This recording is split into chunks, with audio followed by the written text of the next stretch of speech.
Iubire, sper că n-ai uitat că mergem la ei mei, nu?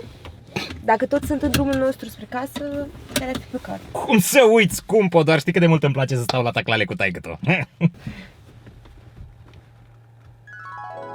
Cum îți spuneam, nu barba îl face pe bărbat. Păi un bărbat trebuie să fie aranjat, trebuie să fie bărbierit, nu să aibă zorzoane pe față și alte. Ăia-s băieței, nu sunt bărbați. Uite ție, ce frumos îți șade bărbierit. Da. Nici eu nu înțeleg pe aia cu dita mai mustăți, cu barbă. Doamne, cred că dacă aș avea un ginere de ăla, cred că, băi, i-aș smulge barba de pe față.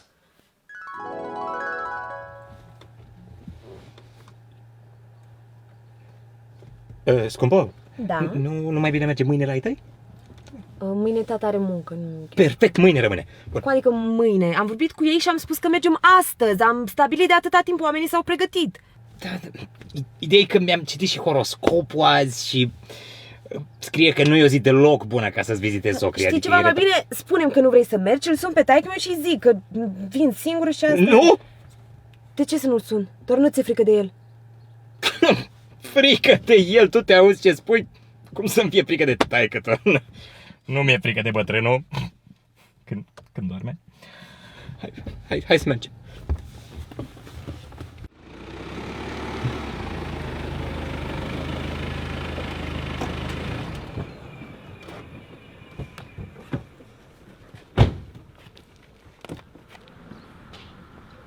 Iubire, mai ai fularul ăla de la uitat în mașină iarna trecută?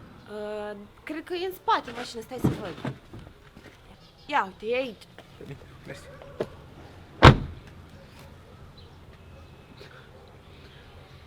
Hai, Doamne ajută, hai.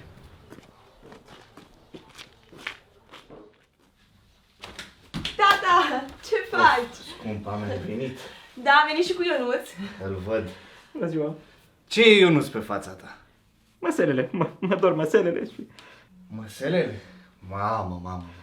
Ce era să-i scot măselele lui ăla când ai venit tu cu bărbosul tău? Tata. Cum să vii cu așa o barbă la mine în casă? Au. Nici tu nu-i suporți, așa-i? Nu. Hai, dă jos parpalacul ăla de pe față, că avem calorifere, avem centrală. Da, cred că mă duc să mă spăl pe dinți înainte, un pic. Dacă... Dar ce-ți trece durerea dacă te speli pe dinți? Nu, dar măcar nu vine mai multă durere când la fac cam barbă. Ei, vezi că nu ai periuță aici. Nu-i nimic, mă spăl cu lama, e ok.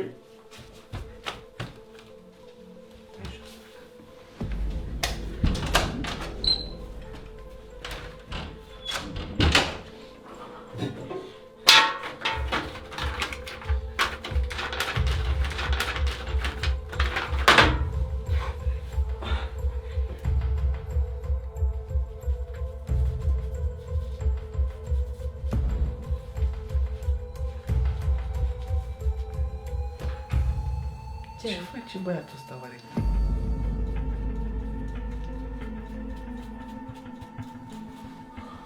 Băi! Da. Ce faci de atâta timp aici? Te bărbiereai? Nu, Doamne ferește, nu fac eu asta. Dar ce făceai că mi s-a părut că au niște zgomote de lamă? Nu, era tastatura telefonului meu. Se aude, are zgomot de lamă. Vorbeam cu amanta, adică vorbeam doar cu amanta, asta făceam.